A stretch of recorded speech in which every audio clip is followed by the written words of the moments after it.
સુરતમાં આરટીઈ હેઠળ અભ્યાસ કરતા વિદ્યાર્થીના વાલી પાસે 70,000 રૂપિયા એક્ટિવિટી ફી માંગવામાં આવી હતી। સુરત શહેરમાં પાંડેસરા વિસ્તારમાં રહેતા શ્રમિક પરિવારનો બાળક આરટીઈ હેઠળ બ્રોડવે ઇન્ટરનેશનલ સ્કૂલમાં ધોરણ 1માં અભ્યાસ કરે છે। જોકે શાળા દ્વારા 70,000 રૂપિયા એક્ટિવિટી ફી વાલી પાસે માંગવામાં આવી હતી।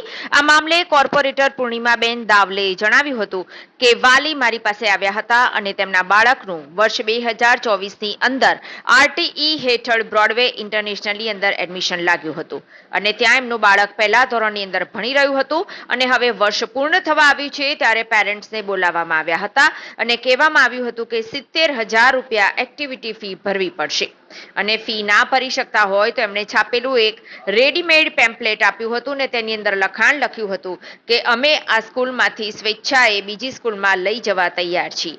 તો આવી રીતે કાગળની ઉપર પેરેન્ટ્સની સહી લેવામાં આવી હતી। આ મામલે હું શિક્ષણ મંત્રી પ્રફુલભાઈનું પણ ધ્યાન દોરીશ અને ડીઈઓ ઓફિસમાં પણ જાણકારી। स्कूल वाले ने ये बताया कि अब यानी 2024 में उसका आरटी में नंबर लगा, तो अब दूसरी बार फिर पहला साल वो बच्चे ने पढ़ा वहाँ पे। उसके बाद अभी उन्होंने हमको फोन कर बुलाया कि आप यानी हम आपके बच्चे को स्कूल में यानी अभी नहीं पढ़ाएंगे। तो हमने उनसे पूछा कि सर ऐसा क्यों है, हमारा तो आरटी में नंबर लगा है, तो आपने 1 साल के लिए एडमिशन क्यों लिया था, पूछा। तो उन्होंने बोला अगर आपको पढ़ाना है स्कूल में तो 1 लाख यानी 70,000 रुपये आप पे एक्टिविटी का पे करिए, नहीं तो हमारे स्कूल का जो फीस है, जो हमारा फीस है 1,30,000 वो आप पे करिए, तो हम आपके बच्चे को स्कूल में रखेंगे और पढ़ाएंगे।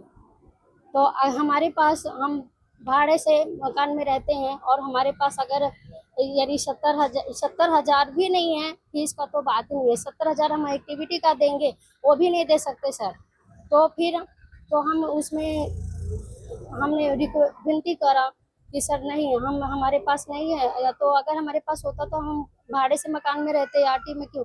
फिर हमने अपने यानी हमारे यहाँ के मिसेज पूर्णिमा धावले कारपोरेटर हैं, फिर उनके पास हमने उनको सारी बात बताया और उनसे सहायता मांगी। આજે મારા વિસ્તારની અંદર વોર્ડ નંબર 28 પાંડેસરા ભેસ્તાનના વિસ્તારની અંદર ધરમનગર સોસાયટી ખાતે રહેતા એક પેરેન્ટ્સ મારી પાસે આવ્યા હતા કે જેમના બાળકનું 2024ની અંદર આરટીઈ હેઠળ બ્રોડવે ઇન્ટરનેશનલ સ્કૂલની અંદર એડમિશન લાગ્યું હતું અને ત્યાં એમનું બાળક પહેલા ધોરણની અંદર ભણી રહ્યું હતું અને હવે જ્યારે વર્ષ પૂરું થવા આવ્યું છે ત્યારે પેરેન્ટ્સને બોલાવવામાં આવ્યા હતા અને પેરેન્ટ્સને કહેવામાં આવ્યું છે કે તમારે 70,000 ફી એક્ટિવિટી ફી ભરવી પડશે।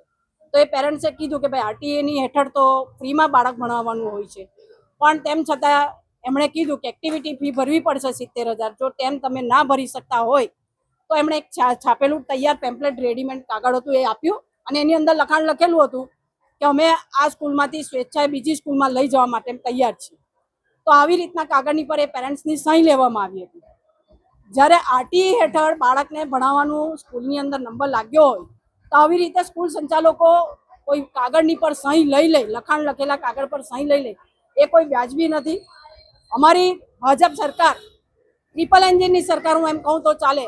જ્યારે વડાપ્રધાન શ્રી નરેન્દ્રભાઈ મોદી, ગુજરાતના મુખ્યમંત્રી શ્રી ભૂપેન્દ્રભાઈ પટેલ અને સુરતના સાંસદ જલશક્તિ મંત્રી એવા માનનીય શ્રી CR પાટીલ સાહેબના અથાગ પ્રયત્નોથી બાળકો શિક્ષણથી વંચિત ન રહી જાય, ગરીબોને ન્યાય મળે અને છેવાડાના માનવી સુધી સરકારી યોજના પહોંચે, એ હેતુથી જ્યારે બાળકોને પણ ભણવા માટેનું સારામાં સારી સ્કૂલની અંદર શિક્ષણ આપવામાં આવતું હોય તો પછી આ પૈસાની માંગણી કરવામાં આવે એ કેટલી યોગ્ય છે। હું સુરત શહેરના શિક્ષણ મંત્રી શ્રી પ્રફુલભાઈનું પણ આ બાબતે ધ્યાન દોરીશ। મેં સુરતમાં ડીઈઓ ઓફિસમાં પણ જાણકારી આપી છે અને હું એમને ન્યાય અપાવવા માટે